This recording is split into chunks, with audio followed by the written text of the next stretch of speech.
evening, everybody, and thank you for joining us. We hope you enjoyed our special presentation, Saving Biscayne Bay. We hope you found it educational, but most of all, we hope you found it inspirational. Because despite all the challenges that Biscayne Bay is facing, as you just heard from our experts, we must and can do a lot to turn this around and save Biscayne Bay. We are all part of this solution, and it's so important that we are all part of this conversation and keep this narrative alive. That's why we're here right now, to continue this conversation. I know a lot of you have many, many questions. We have assembled for you an esteemed panel of experts from FIU's Institute of the Environment, Dr. Todd Krall, Executive Director of the FIU Institute of the Environment, Dr. Piero Gardinali, Associate Director of the FIU Institute of the Environment, Dr. James Forkland, Director of Oceans and Coastlines Division, FIU Institute of the Environment, Dr. Ligia Coyalovides, Senior Lecturer and Interim Associate Chair of the FIU Department of Biological Sciences, Dr. Tom Frankovich, Research Assistant Professor at the FIU Institute of the Environment, and Dr. Tiffany Troxler, Director of Science for Sea Level Solutions at FIU's Institute of the Environment, and very important, a member of the Biscayne Bay Task Force, which we just finally heard from this week. I commend you all for your incredible, incredible work. A lot of questions to get to. Todd, I want to begin with you with the questions that I probably bug you with every single day. Your big mistake was giving me your cell phone number, but can you fill us in and bring us up to date? How is Biscayne Bay doing today? Yeah, so as you know, we've deployed 2 buoys that basically take data points every 15 minutes. And I watch it constantly, and I've got it up in front of me on my other computer screen right now. Oxygen levels are good, algae levels are low, temperature is still pretty warm, but you know, right now we're in a good place. But this, you know how fragile this good place is. I know that, as we said in the special, this was a low oxygen event. I want you to pick up Dr. Gardinali with where we left off there. The 2 points that we signaled out in the special, that being the Biscayne Canal and the Little River Canal. How are those areas doing today? Is the oxygen level there still dangerously low, or has that bounced back? Piero, that's to you. Yeah, the oxygen in those 2 canals, you know, varies a lot, because you do have fresh water coming up, and when you mix fresh water and salt water, you know, they don't really mix right away. So you often see a lens of fresh water coming in on them, but the bottom of the canal is usually deprived of oxygen. So we do have a problem that is chronic in those 2 canals that we really need to address. The amount of pollution that we saw in those 2 outflows, obviously that contributes to that problem, does it not? Yeah, I would say that those 2 canals are affected by humans, you know, if you want to call it humans, more than anything else. So, you know, they could act as a potential source of water coming into the bay. And both of them do have a long history of pollution themselves. Yeah. So they are 2 places that we really have to focus on looking at it. I think the images that we shared with our viewers and with all of you kind of speak for themselves. It's kind of heartbreaking to see that that's what it's come to, but you know, we just heard from the water management that they are on it and they're going to fix it, and so we trust that they will follow through. Dr. Forkland, it is no accident that this fish kill and algae happened in the northern section of our bay. The Tuttle Basin, that's what it's called, has lost 80% of its seagrass. Talk us through why that was also a factor in what we just saw. Obviously, this was a perfect storm of higher than normal water temperatures and no circulation, high salinity. But why did this fish kill happen there, and why was it no surprise that it happened there? Was this just a ticking time bomb? Yeah, Louis, you did an excellent job on your piece. Let me commend you on that on behalf of all of us. So northern Biscayne Bay its circulation has been highly altered. There's no more flow to the south because of the causeways and the dredge and fill islands. And the northern part of the bay has also been receiving polluted water in canals and in groundwater for quite a long time, with a lot of phosphorus in it. And that phosphorus builds up biomass. You know, if you fertilize plants in your yard, you get more plant. That's what's going on in Biscayne Bay. We're fertilizing it with phosphorus. We're getting more plants, more biomass. And at night, all of that biomass, not just the seagrasses, but especially the algae and the microalgae, suck down all of the oxygen, and they drive it anoxic at night.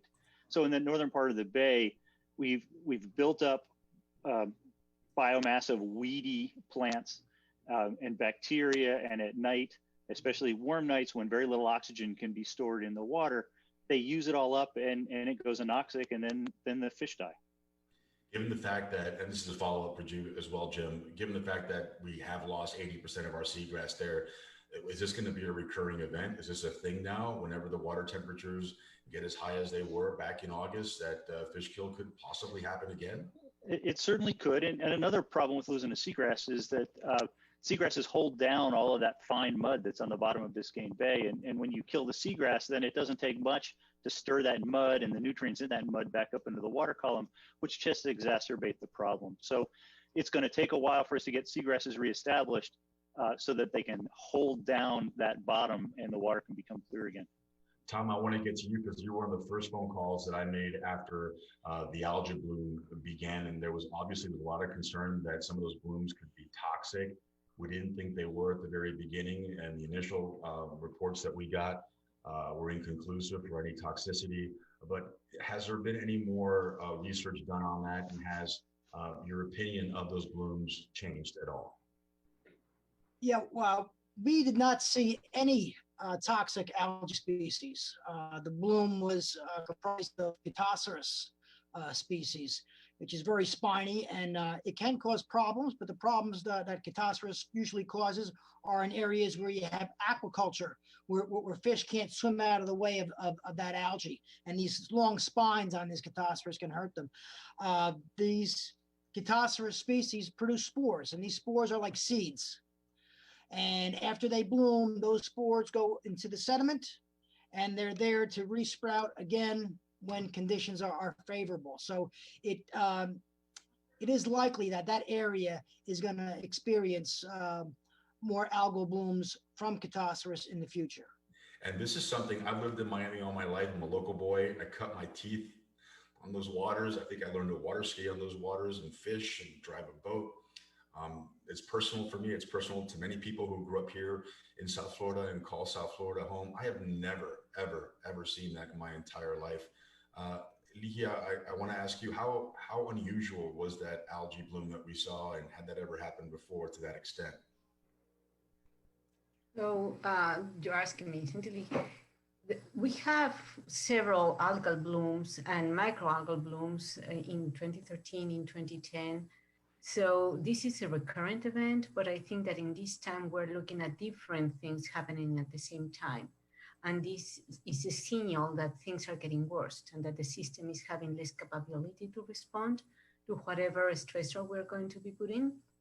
So that makes the system really vulnerable. And as Tom was saying, if we have the seeds, if we have the cyst or any of those Pesticides, once you have the conditions, this is going to happen, and this was happening. And, we have been also looking at macro algae blooms in the bottom.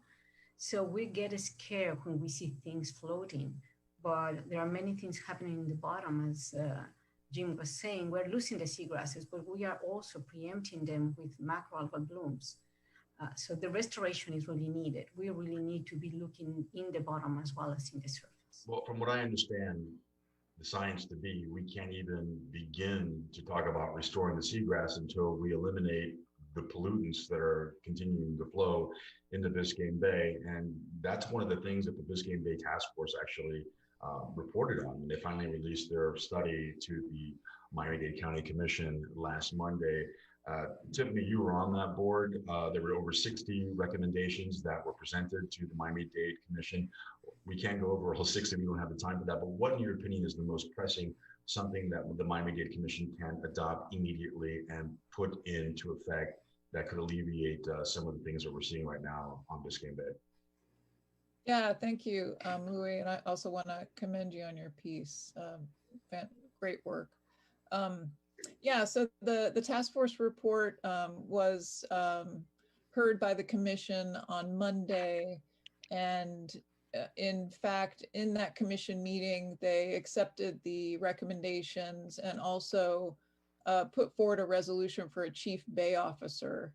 And that was one of the overarching recommendations of the task force, to have an individual that could spend all of their time working on assisting a watershed management board to do the coordination, to do the to be able to follow the monitoring of the issues, report that to the commission, and just keep on top of this. I mean, it's a situation that it's going to take deliberate, coordinated, and sustained effort over many years, and it's really going to take someone and some staff a significant effort in order to get to where we need to be.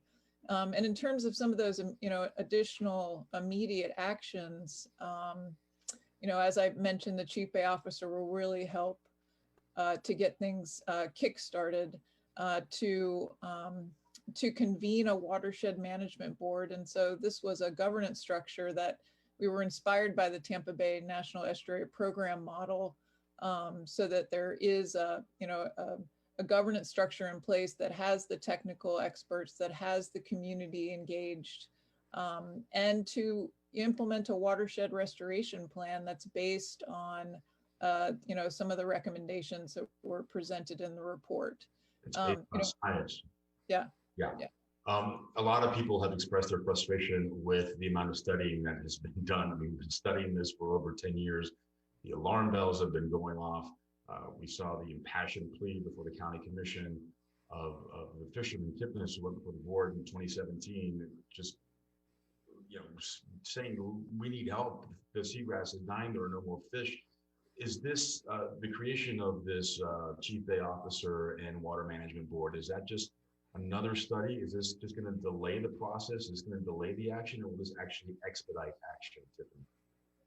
Yeah, so the part of the rationale for the Watershed Management Board, it's comprised of agencies, organizations, and municipalities that have funding to put down for the projects that need to happen. But at the same time, there are a number of things that the county commission can push forward as a county commission. And in fact, I believe Higgins and Cava have a resolution that's being proposed for a fertilizer ordinance, which was one of the recommendations that was put forward. I'm hearing municipalities. We were on Scott Galvin put together a webinar earlier today, talking to residents, saying if you need help with converting your septic to sewer, we can help to identify the funds for the connections. So it really is, as you'd mentioned, as Dr. Krall had mentioned, and in your piece, is that it really is going to be a significant collective effort that's necessary, and we need to find pots of money and advocates from individual residents up to federal agencies, so that we can implement a collective effort and get those deep reductions in nutrient loading. And those, the sources are many, as you covered in your piece, and we need to draw down the pollutant loads from each of those sources all at the same time, and need to do it urgently. That is clear. Jim, we're looking at the Tampa Bay model as a study. It took 20 years before they were able to see any difference in the seagrass coming back. And they only they had a nitrogen problem in Tampa Bay. We have a phosphorus problem here in Miami-Dade County, but they only reduced their nitrogen load by 57%. So it's not like we have to wipe out all of it to begin to replant the seagrass. Is that correct?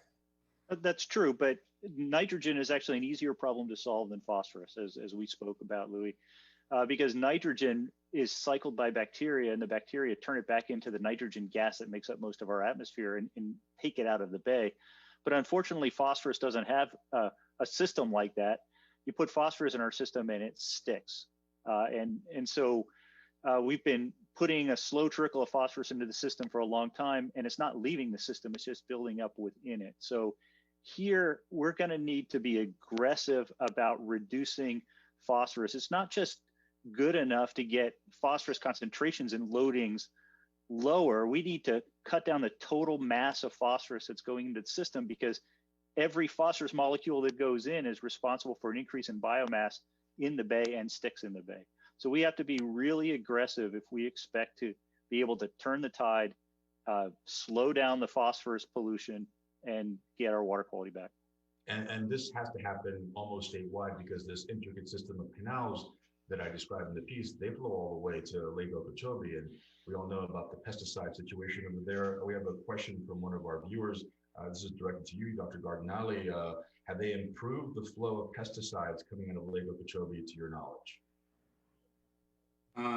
Well, not to my knowledge, but again, the pesticides are just one side of the story, and they are related to the nutrients too. So if I have to choose one of the evils that I have to deal with first, I will go with the nutrients first. The pesticides are an issue, but again, every molecule of phosphorus that comes in needs to be dealt with. And there are regulations for both of them. We do have good technologies to treat water for phosphorus, not in septics though. So, I mean, there's a compromise there, but I will agree that phosphorus is probably our #1 problem right now. And how urgent is the conversion then from septic tanks to sewer lines? I mean, go ahead. I would say we're 10 years behind. We're 10 years behind. And I went dark, but that's okay. We're 10 years behind. 10 years behind. And it's a $3.3 billion project when this actually happens. So we will need state and federal funding, but Monroe County, they made that happen. And if Monroe County can make it happen, then we can make it happen here in Miami-Dade. I have a question for Dr. Frankovich and Dr. Goyalavides. This is obviously a resident who lives by the water who was very distressed to see the algae bloom. What can we do to limit algae blooms, and will they come and flow with the water temperatures, or anything that we can do to prevent them from actually happening again? Leah, you want to take that first?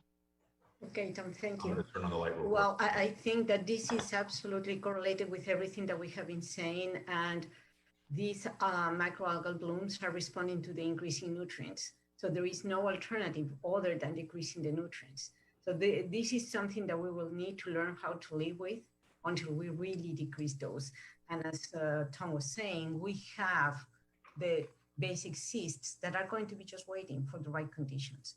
And we cannot, we cannot expect that the temperature is going to change either. So we are in a way needing to support from the local perspective, decreasing nutrients at all costs to stop the algal blooms, but we will have to deal with them until we really have some years of control.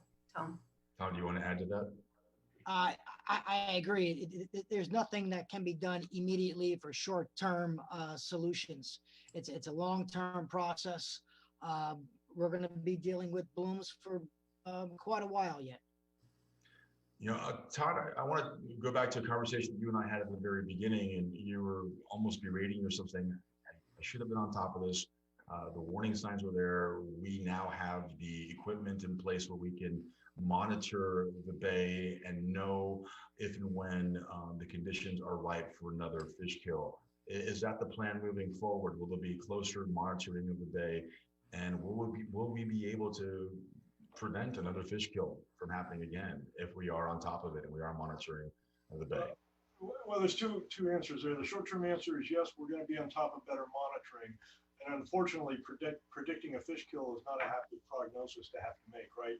But what we really need to do, and what we're going to do right away, is start measuring phosphorus levels coming into the bay. We have now isolated the 6 places where they could be coming in. You accurately pointed out, we're very suspicious of the Little River. We're very suspicious about Biscayne Canal. We are going to develop phosphorus sensors, which are not trivial to measure phosphorus in salt water. Develop phosphorus sensors with a colleague from New Hampshire, and basically be measuring the incoming phosphorus. Now that'll do 2 things. Number one, when we get to certain critical levels of phosphorus, we'll know that we've reached a point where the algal blooms, those spores, those algal seeds that Tom and Lee were talking about are going to take off. But more important than that, we need to identify where the biggest problem areas are in order of risk. And we need to get our county policymakers to act on those places. We need to be their eyes with hard science about where they're going to invest the first 100 million, billion, whatever it is to convert septic systems. That has to be our goal, and it has to happen, as Piero said 10 years ago. We can't go back in time, so we have to make that happen really quickly. I'll make one last point before you go somewhere else. Again, you and I have been talking about this a lot. Sadly, it takes a catastrophe, something this heart-wrenching and gut-wrenching, to bring the community together. There are about 15 different agencies and entities that have been monitoring the bay through this as well as other times. For the first time ever, we have a coordinated call every so often, and we're placing all of our sampling points in coordination so that we're getting full coverage of the bay from a scientific perspective. As far as I can tell, that's never happened before. Everybody has sort of just done their own thing. And this group has asked our FIU, probably some graduate students, to pull together all of the data from everyone who was active during this event over the last couple of weeks and put together a scientific report that clearly spells out what happened, what the data were, and what the signs were that pointed to all this, so that nobody can argue anymore about what this is. I don't know if you heard the county commissioners meeting the other day, but the mayor kept saying, but the South Bay is fine, it's healthy, it's nice. And he just kept pointing away from the north. You know, this is one bay, it's one connected bay. And so it's on us to get that information out there, digestible and usable for the community. And that's why I want to defer to you. Please break this down for us. This is a very important point. This is one bay. You can't just dissect the bay like that. And we spoke about this in the special, that we see the loss of seagrass migrating south. So talk to me about how the whole bay, even though the major loss of seagrass is in the north, the entire bay is impacted by this, correct? Jim. Yes, the entire bay is impacted. Louis, I live in the South Bay, and so our groundwater is polluted, largely by septic tanks and over-fertilization. That groundwater and the canal water basically are the same thing. They interchange, and they run out, and they have the greatest impact close to where they run out. And so all along the shoreline, all the way down the South Bay, you find algae blooms and loss of seagrass. And you know, where I live right now, it's only about 100 yards offshore before you get to some really nice seagrass. But that first 100 yards offshore is bad. So it's one bay. This progressive phosphorus fertilization is build up worse in the north, but that buildup is heading to the south, and it's heading from the west coast of the bay, from the shoreline out as well. So it's one system, and boy, I hope we can get this turned around and get the seagrass invading the bay in the next couple of decades. So it's not just a question of circulation. That was one of the hypotheses that was being floated around, that because the north has been so dissected with the causeways and the artificial canals, and we've interrupted the natural flow of seawater into that section of the bay. That's not the issue. I mean, obviously that would alleviate the problem if we somehow, with the Army Corps of Engineers, civil engineers, find a way to actually add more ocean flow to that part of the bay. But that's not the problem. The problem is way bigger than that. It's not the complete problem. Right. It's part of the problem. It is part of the problem. And something that I want to bring up, that scene that you saw in the special, I had asked Jim because we were supposed to actually go out on the boat and actually shoot some real seagrass for the special, but because of the pandemic, we weren't able to do that. And so we were at a loss for seagrass video to bring that part of the story to life. And we were with Jim. I said, Jim, can you take us to a place near you where there is live seagrass? He said, yes, come with me. It's only 5 minutes away. We took a 5-minute drive from your house, and you were fully expecting to see live seagrass because you were just there 8 months prior. And when we got there, the seagrass that you wanted to show us that was alive and thriving was dead, and that was just 8 months ago. Yep, it's true. There was a scum of algae coating the bottom, and a scum of algae on the few remaining seagrasses that were left there, and that's new.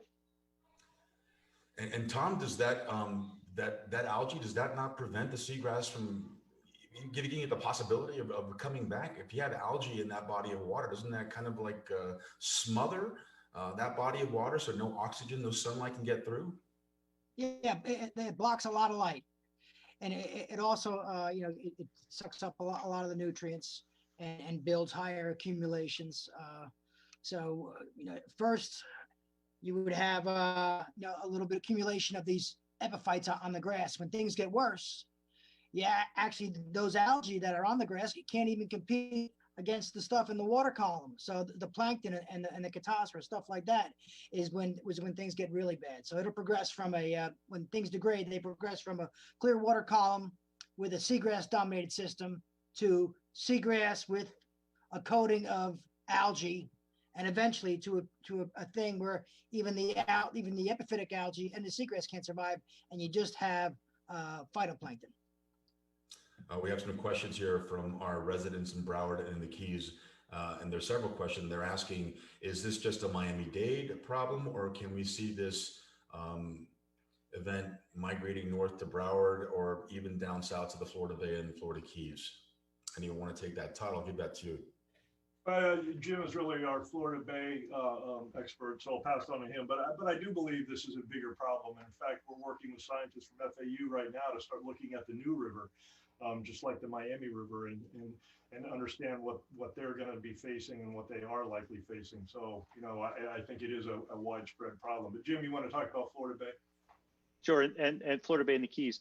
So in the last decade, the recognition that septic tanks were polluting groundwater and groundwater was affecting nearshore surface water quality really hit home in Monroe County. And Monroe County, in partnership with the federal government and state government and homeowners, spent about $2 billion to get people off septic, to collect sewage and treat it and dispose of it centrally. So Monroe is taking care of Monroe County's problems, and we hope to see a lot of positive impacts from this big effort very soon. Monroe doesn't really have to worry at this point about the Miami problem. That's decades down the line. But if Miami continues to add phosphorus and eutrify or over-fertilize Biscayne Bay, so this moves to the south, eventually it will break through into the Monroe County line. But at this rate, we're probably still decades from that, so there's plenty of time to act. Tiffany, the lack of urgency is certainly not lost on me, and I read the very dire words from your report. This is an urgent and final call to finally address the problems of Biscayne Bay. Is there, in your opinion, the political will to move this forward and to act urgently on this? Yeah, I mean, I would say there was concern that this report would end up on the shelf, like many reports focusing on Biscayne Bay in the past. And this event has really drawn a lot of attention to the importance of implementing those recommendations. So as unfortunate and as this event has been, it is drawn the urgent action and attention that's required. So we all know that bringing Biscayne Bay back, the seagrass is key to that happening. I have a question here. Jim, is this to you? We kind of touched on this, but kind of break it down one more time. Is it possible to replant seagrasses? If you fix the water quality first, so enough light is reaching the bottom and the algae growth rates are low enough, yes, there are places where seagrasses have been transplanted very successfully. But unfortunately, the history of seagrass transplanting, if you look back, there's people planting grass before they solve the problem. So let's solve the water quality, the phosphorus problem first, and then we can speed up that invasion that I hope for of seagrasses back into the bay by transplanting.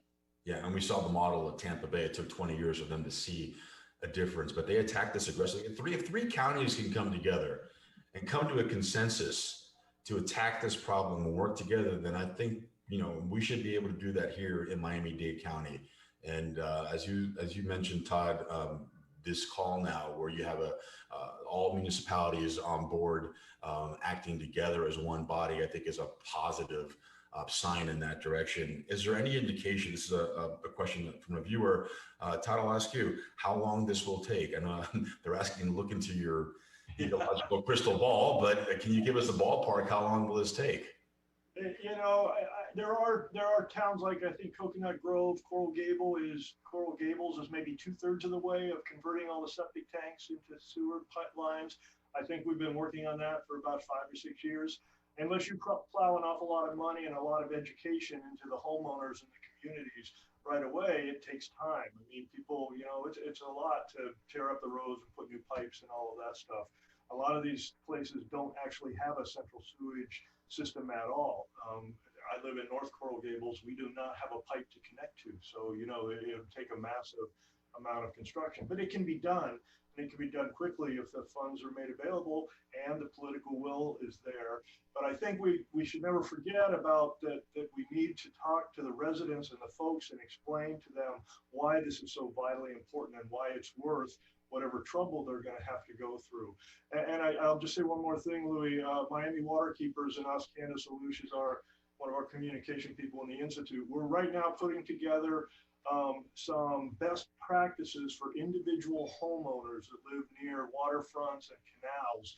And we'll be holding town hall meetings and passing those out widely so that the residents, like the folks that you introduced me to, Louis, on the San Souci Canal, we're going to contact those folks. We're going to get these pamphlets to them and let them disseminate them to people so that they know that even when they mow their grass, they shouldn't just dump the grass into the canal, right? I mean, none of that stuff should get into the canal. It all carries phosphorus. Education is so important. And how much is community involvement play into the equation of restoring Biscayne Bay?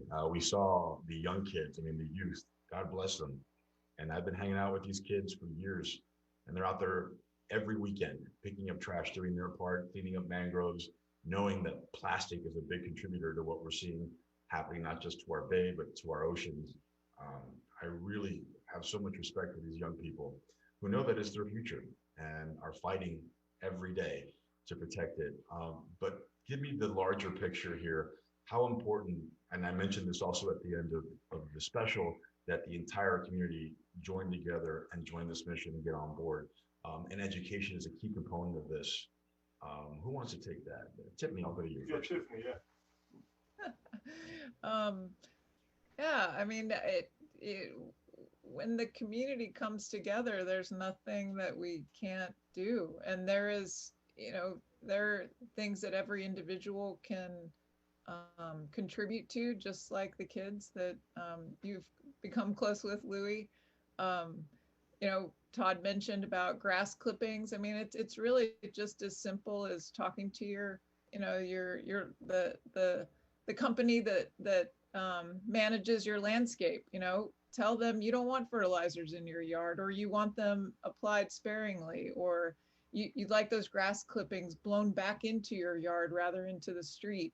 You know, find out, maybe you're not sure you have a septic tank. Maybe you don't realize that it hasn't been maintained in a long time. Maybe you're not exactly sure how much fertilizer you should apply. You know, these are all really important things that, as Todd mentioned in the video, that, you know, each of those individual parcels add up to a lot of pollutants that can get into our bay. And that's something that the county can roll out almost immediately, an education campaign, PSAs, something that will educate the public as to how they can be better stewards of the environment. There's a lot of questions here about boating, a lot. Pierre, I'm going to take this to you. Does the amount of pollution coming from boats exacerbate the problem, and should we limit boating to Biscayne Bay to limit the amount of pressure on the bay right now? That's not going to be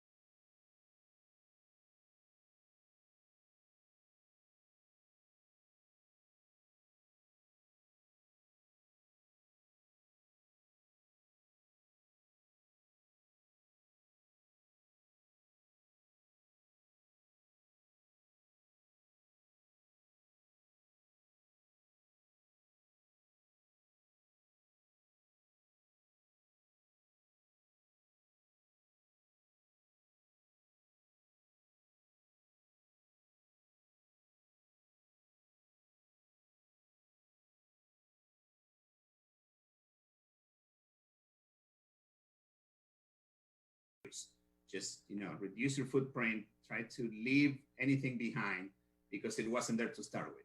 Yeah, we can all be a little bit more conscious in our everyday choices. I agree with that 100%. And right now, there's just not the will or the power to enact some kind of single-use plastic ban. I hope in my lifetime that will happen, but that's a hard hill to climb up. But all of us in our own choices that we make every day can make a choice every day not to buy plastic or to limit our use of plastics to only those that are recyclable, and make choices, make better choices every day. A lot of questions here about the algae bloom that we saw on the West Coast and the algae blooms that we saw in the Fort Lauderdale intercoastal a couple of years back. That was a blue-green algae, and then we had the red tide on the West Coast. I don't remember in my lifetime ever experiencing red tide here in Biscayne Bay or on the Atlantic side of Florida. Is that something that's now a possibility given the vulnerability of Biscayne Bay? Is that something that could happen? Could we see a red tide or a blue-green algae bloom like we saw in Fort Lauderdale? I'll start with either one of my beautiful algae experts can take this. Who wants to go first? Go, Tom. Yeah. Okay. We can experience different types of blooms. The blue-green algae bloom is certainly a possibility. Those originate from freshwater sources. As for the red tide that I experienced on the West Coast, that is highly unlikely. That organism is an offshore organism. And when we have it here on the East Coast is when it slips around the Keys and then gets into the Gulf Stream and comes up this way. So I think that's less of a concern, but there are blooms that occur in Indian River Lagoon, other species, some of them toxic that, that certainly can occur. There's a dinoflagellate pyridinium, that's a possibility. There's they call it a rhapidophyte, Chatanella, which also occurs, which is also is toxic. And those can occur. And part of what makes northern Biscayne Bay sort of like susceptible to these blooms is its geography and its lack of circulation. So longer residence time is a factor which sets these areas up for a bloom when they experience more nutrients. Leah, you want to add something to that? Well, yes, I think this is referring to the and all of these red algal, microalgal blooms.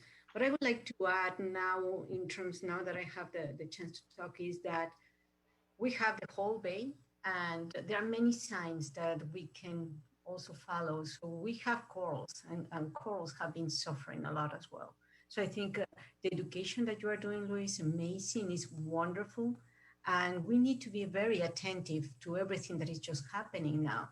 But it's happening through different scales of time.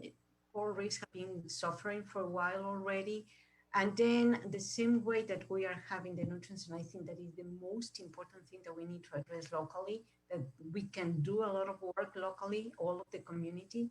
We also are going to be having some other external events such as Sargassum, and some of the accumulations that we were having in the west side by Deering Estate and all of that area, massive amount and accumulation and decomposition of organic matter that is just suffocating the seagrasses. So we are being attacked by different areas. And I think that needs to be taken in consideration as well. That's certainly something that is being discussed. And we are seeing increasing amounts of sargassum on the shore. It seems like every year it gets worse and worse and worse. And yeah, that sargassum just decomposes and that causes bacteria. As a matter of fact, there's some scientists that believe that that is one of the contributing factors to the enterococci bacteria that keep showing up whenever we sample waters on the beach. So it's not just fecal bacteria, but it could also be that the decaying sargassum that is also causing those spikes in bacteria in our waters. Obviously, that's also compounding the problems that Bay is facing right now. Is that now another wrinkle in this very complicated equation? Todd, I'll take this to you. And is that something that we now have to also, handle, the sargassum coming into the bay? It usually stays on the coast. That was my interpretation of this. But does the sargassum actually impact the bay? Yeah, absolutely. And if it comes in the volumes that we saw, was it last year or the year before, and we can look to places like Puerto Rico and Mexico, when it comes in high amounts, once again, that's an organic form of phosphorus coming in with those plants. But the big issue is when they come in and then settle in the bay and on the shoreline, as Lee has said, they decompose. The microbes suck up the oxygen, and that's just yet another tax on the already sometimes low oxygen level. So yeah, this stuff is hitting us from every which way. And so we need to be attentive. And I know there are places, I sent Leahy a picture when I was in Puerto Rico last.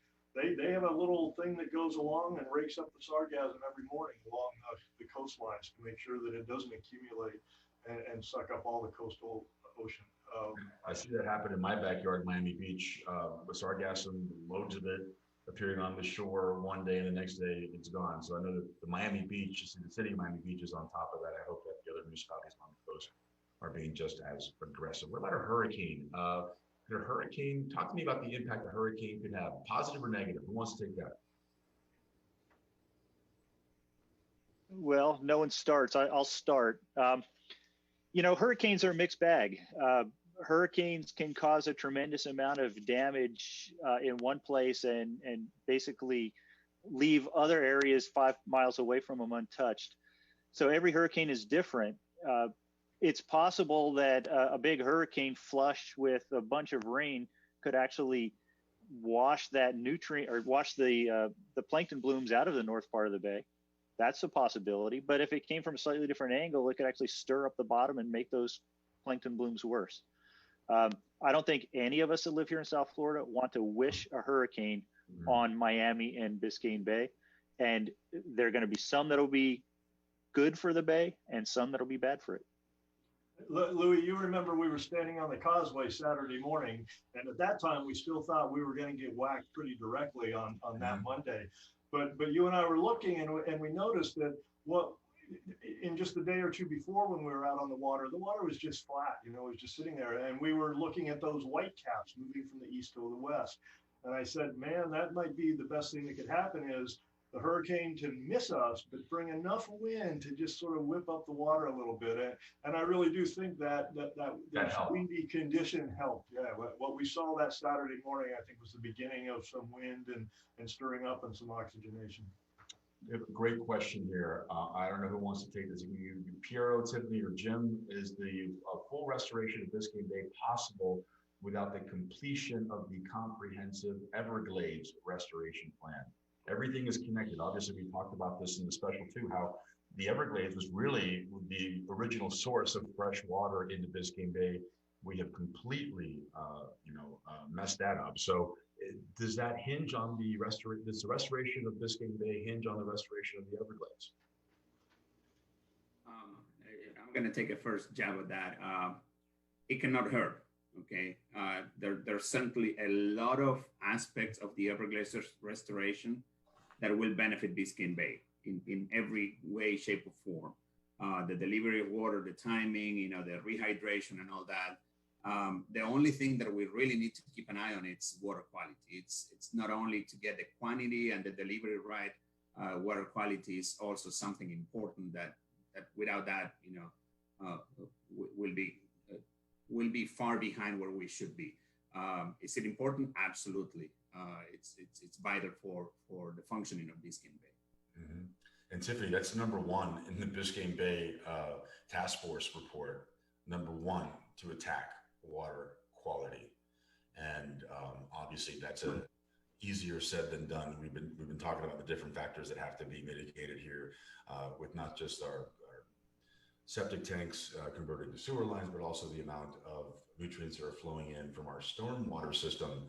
I mean, those canals, I'm sure that they shocked you. They shocked me when I first saw them in person. I couldn't believe that those canals actually flow water into Biscayne Bay. It was very distressing to see that in person. Let's talk about fertilizers. Big discussion that we're having about fertilizers. Are all fertilizers bad, or are organic fertilizers better, or are they all just bad? Well, Louis, could I just make one comment about the SERP project also, to Sure. follow up on that last, the restoration of the Biscayne Bay coastal wetlands is part of SERP. It's part of the Comprehensive Everglades Restoration Program. And it only focuses on the southern part of the bay, but does recognize the integrated watershed that is our Everglades landscape.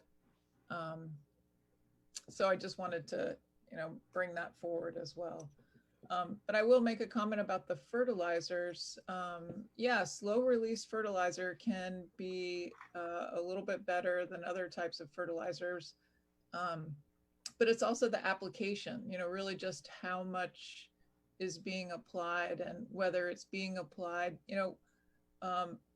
for example, a couple of municipalities are, and the ones you had noted in your, like City of Miami has decided to, as part of their fertilizer ordinance, they're trying to limit summertime fertilization altogether. And that's when you get a lot of runoff, and essentially those nutrients can't get into the plants fast enough, and the water is just, rushing off lawns and going into stormwater and into our canals and into the bay. So there are certain, there are certain types, but it's also a lot about the application. I mean, putting fertilizer in the summer months, using fertilizer is just a waste of money, and you're damaging the bay. So it's a lose-lose situation. But there's an easier solution to all this. We can just use native species. If you use native species in landscaping, you don't need to use fertilizer. So there's that, right? Yeah. So why don't we do that? Okay. Todd, I have a question. This is to you. Was there any role played by the COVID lockdown and weeks without boats in the bay that actually reduced the pollution pressure on the bay? And is that a sign of what can happen if we do reduce our pressure on the bay? Well, so I'll say that during the lockdown, boating use went almost to zero. And Kevin Boswell, who you've met, who's in the Institute, he does things called soundscapes. And so he measures like fish communities based on the sounds they make and stuff like that. And he said that the sound of the fish and stuff were coming back really loudly. And so more individual fishes and stuff were moving back into the bay because of less human traffic.